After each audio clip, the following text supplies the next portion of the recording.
Last week we looked at the basics of decision making. So we framed our decision problems in terms of certain elements. And then we looked at the structure of those decisions.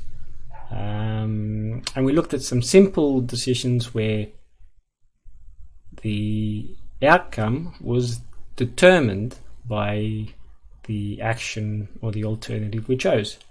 Today we're going to move beyond that, and we're going to look at what happens when we have multiple alternatives, but each alternative itself may produce multiple outcomes depending on certain factors, and these are the factors that we call the states. This is what we're going to cover this week, but our focus today is just going to be on introducing the idea of decisions under uncertainty, and we'll look at a particular or a simple case of uncertainty, which we'll call ignorance.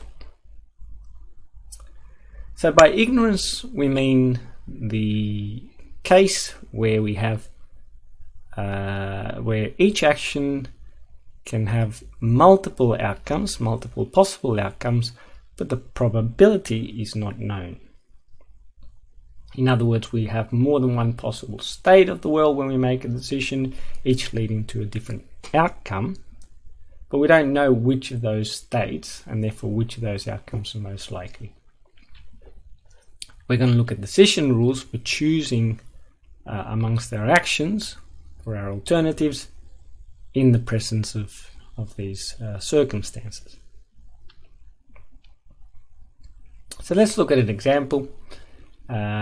We've seen this before. We looked at the fundraiser example where we had multiple options. That is, either hold a sports day S, or a fate F, and they lead to different outcomes, and those outcomes have different payoffs. But we only considered one case, one state. And let's suppose now we have more than one state. That depends on the weather. So for example, we might have a wet day, or we might have a dry day.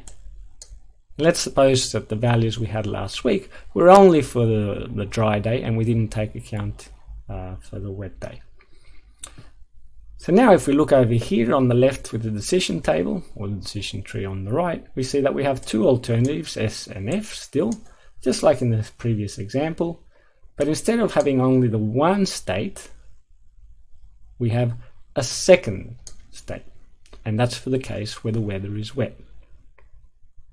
Now if we have to make that decision before we know the state of the weather, so maybe we have to plan the sports day or fate, the fundraiser, before a long time in advance, then obviously we're not going to know which of these conditions will hold on the day of the fundraiser. So then we have multiple possibilities. If the day is wet, we're going to assume we have the same values that we had before at 120 and 150 for the fate. And now if the day is so that was for dry. If the day is wet, we have two other possibilities. One is 85 now for a sports day, and 75 for a fate. So the two possible states are D for dry, W for wet, and they produce outcomes that have a payoff of this for a sports day, this for a fate, and on a wet day, this for a sports day, and this for a fate. So the question for us now is how we go about making this decision, right? Because if we choose a sports day, we're not guaranteed anymore a certain outcome. We're not sure whether we're going to get 120 or 85. So now we're really left with a problem that looks like this. And the question for us, or the problem for us, is how do we go about choosing between a sports day and a fate when we had these outcomes? In the terms that we used last week, this boils down to how we go about choosing the value for a sports day and a fate in terms of these big V values. And remember, those big V's were the values that represent our preferences for those actions. We use the little v for the values for the payoffs on outcomes, but it's really these big V's that we want to compare, or we want to use to compare between our two choices S and F. So the problem is that for S, for example, we have two possible values because we don't know which of those states are going to happen at the time that we make the decision. We don't know whether it's going to be dry or whether it's going to be wet. So given that we have two values, how do we evaluate a sports day? And similarly for a fate. When we have uncertain outcomes for a given situation, we use a general term or a general construction called a lottery. A lottery just represents a situation where we have uncertainty. So we say a lottery consists of states and outcomes, a sequence or a set of states and outcome pairs where this state, if this state happens, then this outcome occurs. So look at a concrete example for our fate, for our fundraiser example. We have, if we choose a sports day, on a dry day we will get a payoff that consists, or that gives us 120, and on a wet day we have a payoff of 85. So really our lottery corresponds to the chance node that we saw in our example. Right, so that chance node is our lottery. Once we choose the action of a sports day, we still have uncertainty for that action. So really for us now, the problem of choosing an action really consists of the problem of choosing between a lottery, because each action corresponds to a lottery. Each action itself has uncertainty associated with it. Uncertain actions are lotteries. So the question is, how do we go about choosing between lotteries?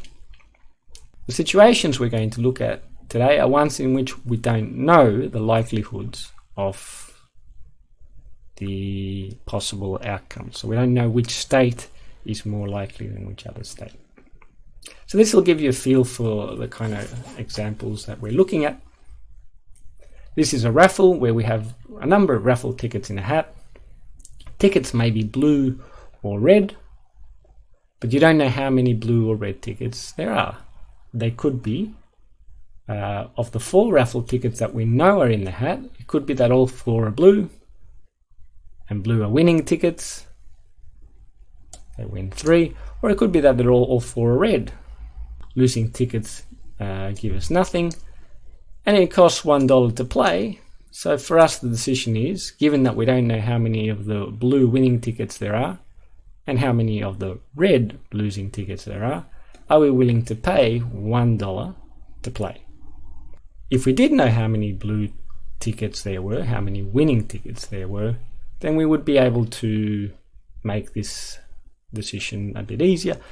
But ignorance says that we don't know the likelihood of winning. So we don't know how many blue tickets, and we don't know how many red tickets there are. So in this situation, we're going to look at some decision rules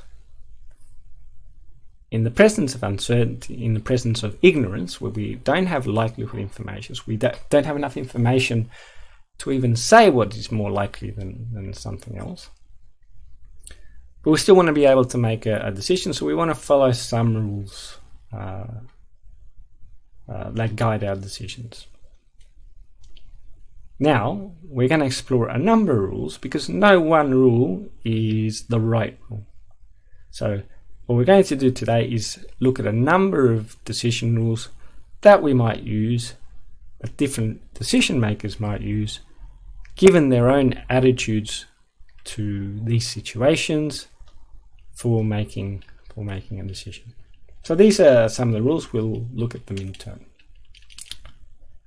The first rule we're going to look at is what we call the Maximax rule. The Maximax rule is an optimistic rule.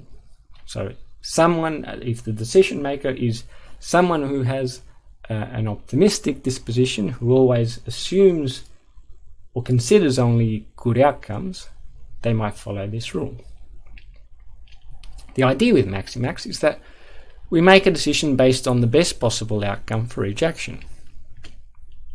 So returning to our fundraiser example, we see that if we now look at the option of a sports day, the best outcome is on a dry day. So on a dry day we will get 120, on a wet day we will get 85 for a sports day. So if we look at the first row, which corresponds to the choice of a sports day, we base our decision on the more favourable outcome, which is a dry day, for a total of 120. Similarly for a fate, we would base our decision again on the more favourable outcome, which in this case is also the dry day, which would be 150. So looking at things a little bit more generally, if we had 3 alternatives and 3 possible states, then we would look at the Maximax decision. We would say, let's consider for each action the state which is the most favourable. For action 1, the most favourable state would be S1 because it has a payoff of 6. For action 2, the most favourable state would be S2, which has an action with a payoff of 5. And for A3, the most favourable state would be the one that gives us the highest payoff, which is S1 for a payoff of 4. So now if we look at the values, the big V values that we would assign values based on those assumptions. So the value we would assign to A1 using the Maximax rule would be 6, because that is the best outcome we can get.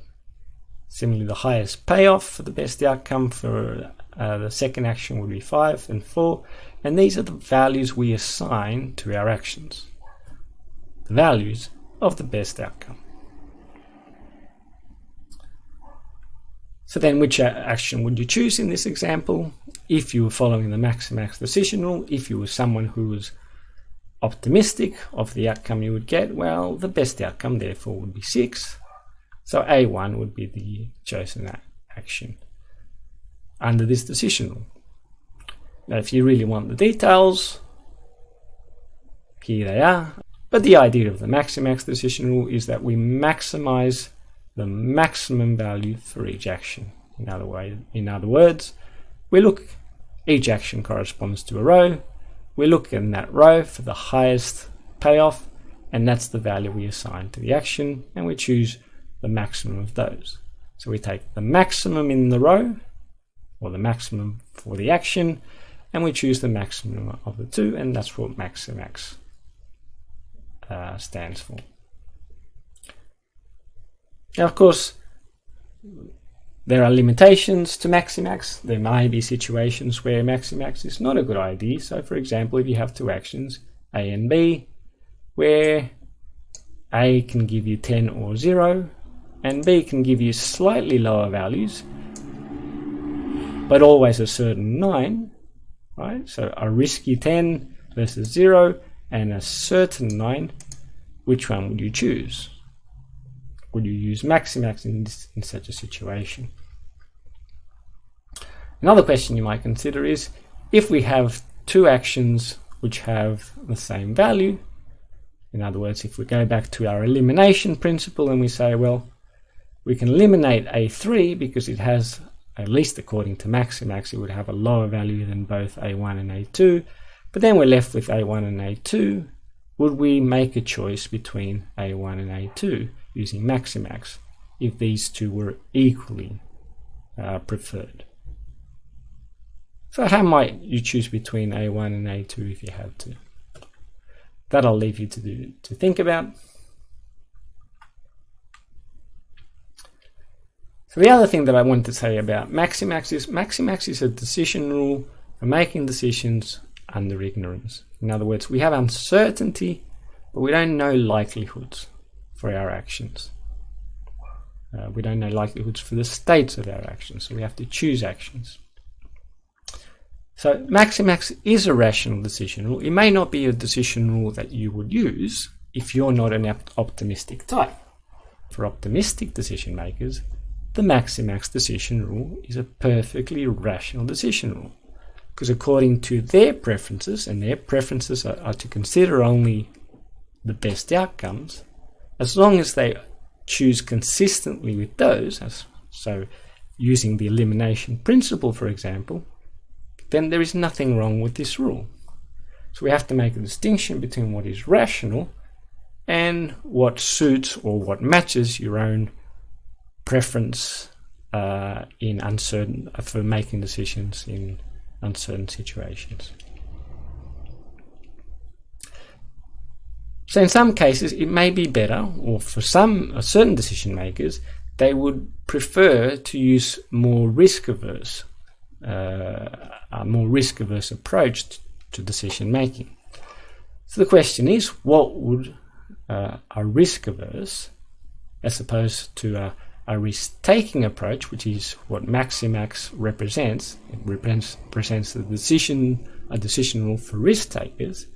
If you are a risk-averse or a risk-avoiding decision maker, what might that look like? You might want to stop the video now and have a think and see if you can determine what kind of decision rule you would use for if you were risk-averse. So returning to our fundraiser example, we see that if we're risk-averse, then we're looking at the worst possible case. The worst possible case in this case is when we have a wet day. So if you were a risk-averse person and you considered only the worst possible case, which one of these would you choose? Sports day or a fete? Well, you can see that a sports day would give you 85 in the worst possible case. In the worst possible case, a fete would only give you 75. So if we were, or a risk-averse decision maker might say, well, I will choose the one that gives me the best in the worst possible circumstances. And that's what our next decision rule, what we call Maximin, gives us. Look, in a general example, if we have 3 actions and 3 possible states, the Maximin decision rule would tell us to look in each case at the least favorable state. So for action 1, we have 3 possible states, S2 being the least favorable with a payoff of 0. For A2, we have the least favorable payoff would be produced by state 3, and for A3, the least favorable payoff, being 2, would be produced in state 3. So if we did that, we would see that the values we would consider, being the values only of the worst state, would be to assign a value to action, remember a big V value, to action 1 of 0, 1, and 2 to A2 and A3 respectively. So, in other words, we take the minimum of all the states for each, and we choose the maximum of these, and that's why this decision rule got its name Maximin, taking the maximum of the minima. This is a very cautious decision rule. It's a decision rule that people or decision makers who are very risk averse might take, but it has drawbacks as well, just like Maximax did, for the opposite reasons. So the question is, in this situation, is Maximax a good decision rule for such a problem? Now you might stop at this point, stop the video at this point and see if this example looks familiar. Does it look familiar? Is it something that we've seen before? Well, if you take these as units of 10 million, then we have something that looks pretty similar to what we saw in our startup problem, right? Where A is to continue with our project, and B is to sell to the company. Right, so this would be our 10 million sale price, and this would be the 100 million in multiples, or in multiples of 10 million, in units of 10 million. This would be equivalent to 100 million, and this would be equivalent to 0 in the event that the prototype succeeds and the prototype fails. And again, we might ask ourselves, in the event that we have, under this decision rule, we have two actions that are equivalent, how would we go about making a distinction between these two actions given that they're equivalent? Might we be able to choose between the two if they come out the same or give the same value? So now we've looked at two examples, Maximax and Maximin, and they're two extremes. So these would be the kind of decision rules that extreme decision makers, either extremely optimistic or extremely pessimistic decision makers, might choose. So the question is, can we find something in between? Well, the idea is to introduce some combination of best and worst. So basing our decision not just on the best possible outcome and not just on the worst possible outcome, but on a combination of both. And this was a rule introduced by a man called Hurwitz, and it's named after him. It's called Hurwitz's decision rule. And the idea is that we take an action, say A1, we look at the worst or the best outcome for that action, the worst outcome, which would be the worst outcome. We take the best and worst, the maximum and the minimum for each action, and we do some linear combination of the two. So for example, if we weighted the best action, so if we're 3/4 of the way optimistic, we would use 3/4 of the weight for the best and the remaining quarter for the worst, which would give us a value of 3/4 of 6 versus 1/4 of 4, which is 9/2 in this case. I hope if I got that right. So the idea is now that we balance the two. We're not just completely extremely optimistic, and we're not completely extremely pessimistic. Now in this case, if the decision maker was 3/4 optimistic to 1/4 pessimistic, or 3 parts optimistic to 1 part 3 parts optimistic to 1 part pessimistic, they would probably have a value like this, and their preference would still be for A1. The point at which we trade off is what we call the optimism index. And the optimism index is really just a measure for the individual decision maker of where their optimism versus pessimism lies. A highly optimistic person or a reasonably optimistic person will have a high value.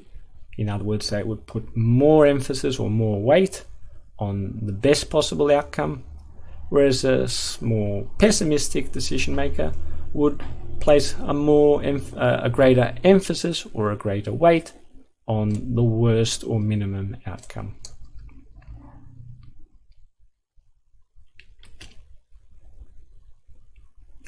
Now, another observation about Maximax and Maximin and Hurwitz's rule, which is a combination of the two, is that in fact the actual values of our payoffs don't matter so much. The only thing that really matters is the relative values or the relative ordering of our payoffs as far as our decision rule is concerned. So both for Maximax and Maximin, if we just go back, these two problems, even though they have different values, are essentially equivalent, certainly as far as the decision goes. The decision doesn't really take into account the magnitude as much as it takes into account the relative preference of the outcomes. So the fact that this is more preferred than this, and that these are equally preferred and that this is more preferred than that is exactly the same here. So the values itself don't matter so much. So maximax and maximin really just care about the relative values.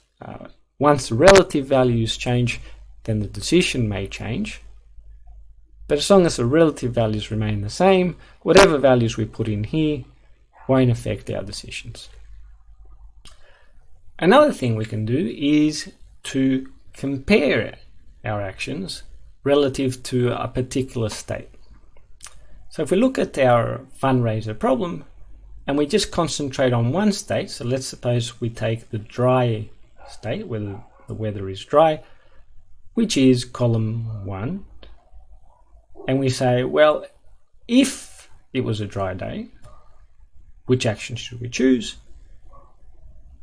And this sort of reduces the problem to considering independently single certain decisions.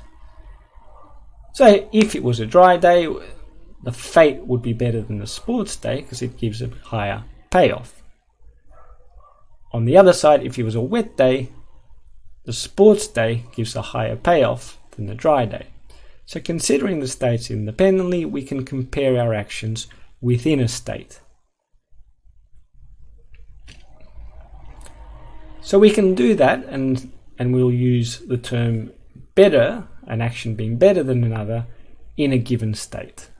Right? So if we confine ourselves to a particular state as, we might say A is better than B if its outcome is more preferred, if A's outcome is more preferred than B. So in this case, in state D, F is more preferred than S, whereas in state W, S is more preferred than F. So F is a better action or a better choice in state D than S, whereas it's the other way around in state W, where S is more preferred or is a better action than F. So we'll call this choice of actions in a particular state the best response in that state. So an action is now a best response if there is no better response in that state. We can reduce this to our principle of elimination, right? So in other words, in state D, we would eliminate S because 120 is worse than that. We should never choose S in state D if we confine our attention to state D, that first column. And in state W, the second column, we would eliminate F because 75 would be worse than 85 if we just considered that. So if we reduce this essentially to a decision under certainty, considering each state independently. So in each state, really we would like to choose the best response. Now, one of the things we should keep in mind is that when we make our decision, we don't actually know the state. We don't know whether it's going to be a dry or a wet day. This is what makes the decision difficult. It's only in hindsight, after the fact, that we will get these values. We may be able to estimate these values when we make these decisions, but we certainly won't know which of these values we will get for each action when we have to make the decision. So whether something is the best action or not, or the best response, is really only available to us in hindsight. What we do know is that if we were to choose a sports day and the day turned out to be dry, we would have done worse than if it was a fate. Now, the fact that by choosing a sports day, if the day turned out to be dry, would give us a worse outcome is something that we might want to take into account when we make our decision. Now, the difference between the best outcome and the outcome that we might get if we were to choose this is what we call the regret. So the best response in state D is F because it gives us 150. So that there would be no regret associated with that, because a best response by definition has no regret. It is the best we could have gotten. But in hindsight, if it turns out that we chose if we chose a sports day, and then subsequently we find out that it became a drier day, then we'd be 30 worse off. We would say there is a regret of 30 because we chose an action that wasn't the best response. Or more precisely, to make this point clear, because we chose an action which we, in hindsight, find out that is not the best response. Similarly, for a wet day, if we were to choose a fate, and then it turns out to be a wet day, we would have lost, or we would have been worse, $10 worse off, and that $10 is a measure of the regret we would experience. So regret is something that we might want to keep in mind when we make our decisions. Ideally, we always want to make or choose the action that gives us the best response, but with uncertainty, when we make the decision, we don't always know that. So introduce the idea of regret, because regret might be another criterion or another way by which we make a decision. Now the way we do this is, for each state, say for the dry day, we evaluate the best response, in this case it would be a fate, and use that as our reference value, and anything below that incurs a regret. So the difference between the best response value, which is 150, and the value that we would choose, or the value we would get had we chosen this action in that state, is our regret for that state. So for the dry state, the best response is 150, the best highest of the two. There would be no regret if we chose this, because that is our best response, but there would be a regret of 30 here, because that's 30 less than the best response in this state. And we're only considering that first column. So in the first column, we would express this in terms of regrets as a regret of 30 here, were we to choose S, and the day turns out to be dry, and 0 here if we chose F on a dry day. So again, our best response on a wet day now, considering this second column, would be S. Best response would be S in this column. So a regret of 0, best response incurs no regret, but a regret of 10 because 75 is 10 worse than the best response here. So if we now measure our outcomes in terms of our regret, and remember regret is something that we only experience in hindsight after we know the outcome, then there is potentially a regret of 30 associated with a sports day and a regret of 10 associated with a fate. Notice here the best responses, and these are the regrets. So if we bundle together all the regrets, 30 for S is the maximum regret, 30 is greater than this 0, and if we look across the row here, the regrets, well, a wet day would give us a regret of 10 if we chose a fate.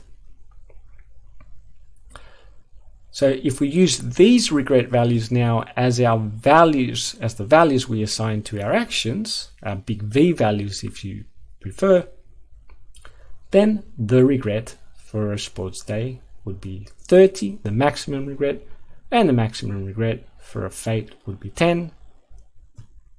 Regret, high values of regret are bad. We want to minimize regret. So we might choose 10 as the action, or we might choose F as the action which minimizes the maximum regret. In this case, the maximum regret being 30 and 10 for a sports day and a fate.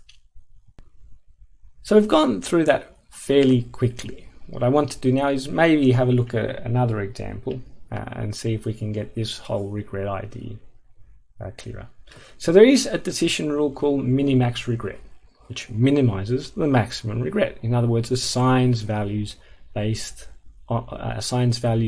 an action based on the maximum regret we would experience for that action.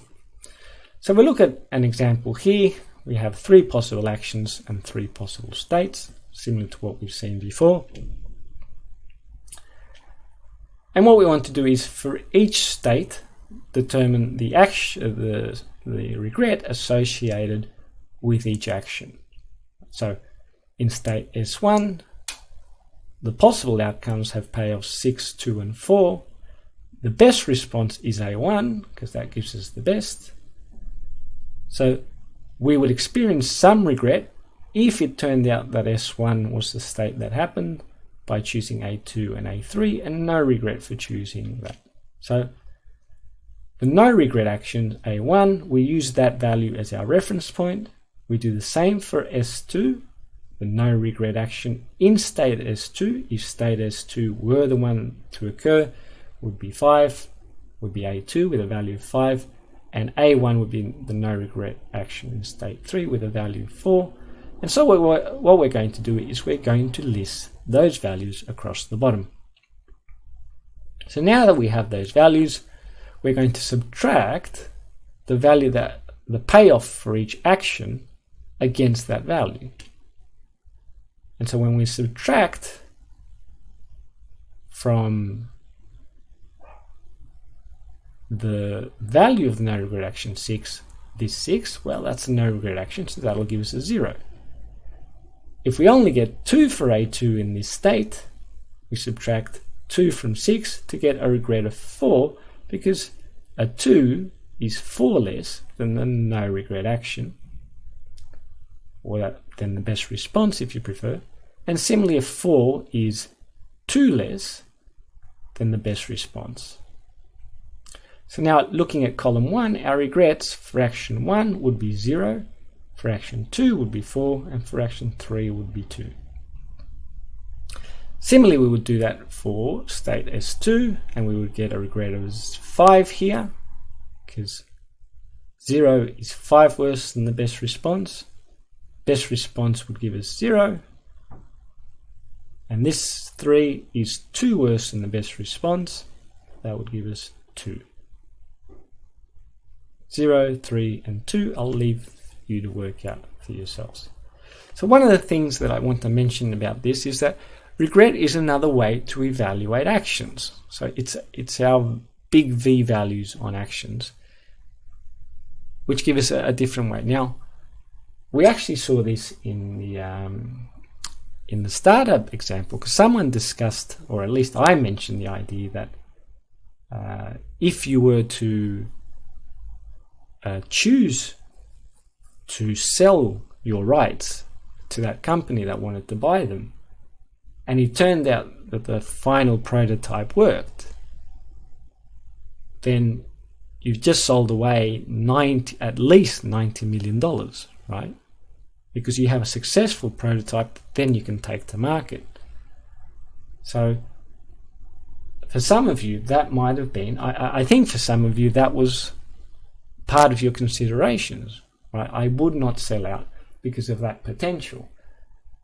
And another way to look at that in terms of regret is there would be a large regret, a huge regret maybe, associated with selling out for $10 million with the potential of getting $100+ million. So there's a huge regret with that action, and many of you were not willing to accept that regret. So that's the idea with regret. It's really, another way to express it is in terms of opportunity loss. So in some states, you might experience a high regret, and that gets taken into account, because a regret means you chose something that was worse than an outcome that you might have gotten otherwise. All right, so the details here, I'm not going to go through, but in this case, we look at our regrets for each action, and we take the minimum of those, because a high regret is a bad potential outcome for an action, right? We want to minimize these regrets. These being our maximum regrets, we would experience a maximum regret of 5 for A1 and a maximum of 4 for A2, but only a maximum regret of 2 for A3, and therefore the minimum of those maxima, and these are the maxima, would be A3, So the mini-max regret rule chooses the action with the minimum maximum regret, that is a 3. With a minimum maximum regret, or with a maximum regret of 2, which is the minimum of all our actions. So in some cases, if we have multiple states, then, and we don't know which of those states are more likely, sometimes we might make the assumption, which is a fairly strong assumption, but we might make the assumption that each state is equally likely. If we don't have information about which state is more likely than others, we just assume that they are equally likely. If we do that, we have another rule, a decision rule, which is what we call Laplace's principle of insufficient reason, or Laplace's rule based on the principle of insufficient reason, which says when we don't have information about likelihoods, we just assume that everything is equally likely. Now, if we do that, the value we assign to an action is just an equal proportion of each of these states, or the payoffs in each state.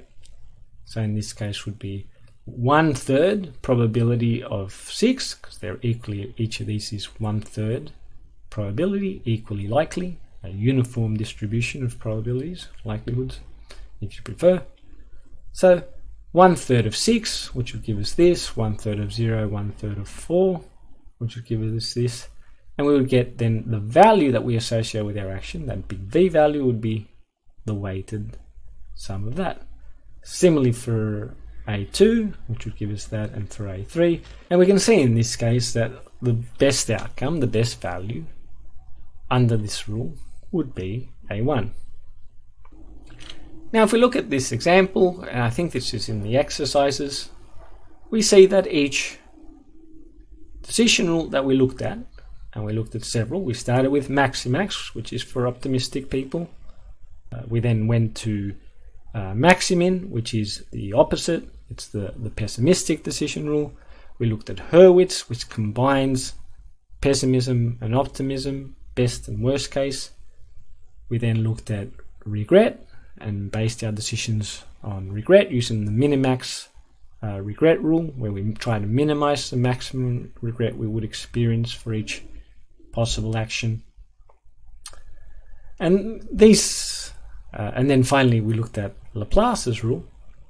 And each of these actions really fit, each of these decision rules really fits a similar format, which is they assign values to actions differently, but the idea in every case is to find the actions or choose the actions which are maximal with respect to the values we assign. The minimax regret rule is opposite to that. The general principle is the same. We find the way of evaluating an action, and then we have some criterion to either choose the action which maximizes or minimizes according to our preferences.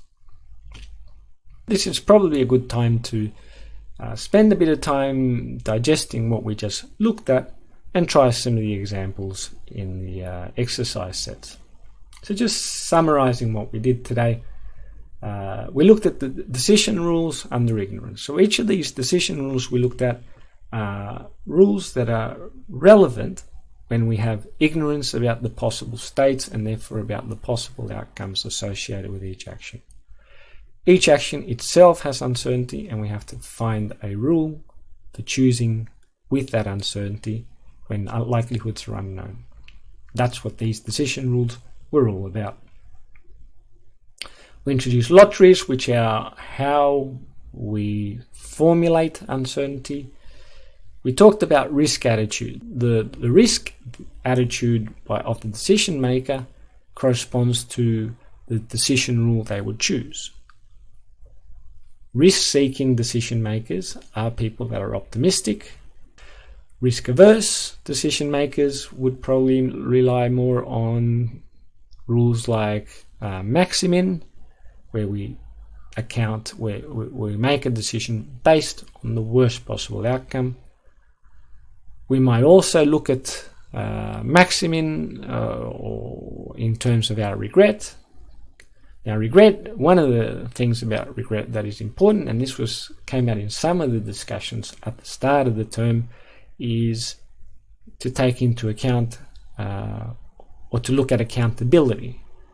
Because in hindsight, when people analyze our decisions or when our decisions are judged, they will judge it with the benefit of hindsight, the benefit of knowing which outcome eventuates, even though the decision was made before the outcome was known. So one of the things about looking at regret or using regret in our decisions is that in some sense regret takes into account how we will feel about that decision or how that decision will be evaluated after the outcome is known. We talked about best responses. So best responses in each state was the action that gave us the best outcome for that state. And we use that to talk about regret. And finally, we have all our decision rules. And each one is suitable for a certain attitude towards risk, for example. And which one of those rules are appropriate will depend on the decision maker's preferences and in particular decision maker's attitudes to risk and attitude to these situations. So again, now I would encourage you to go and look through some of those exercises and maybe try a few. And if there's anything that's not clear, as always, please start a conversation on the forum.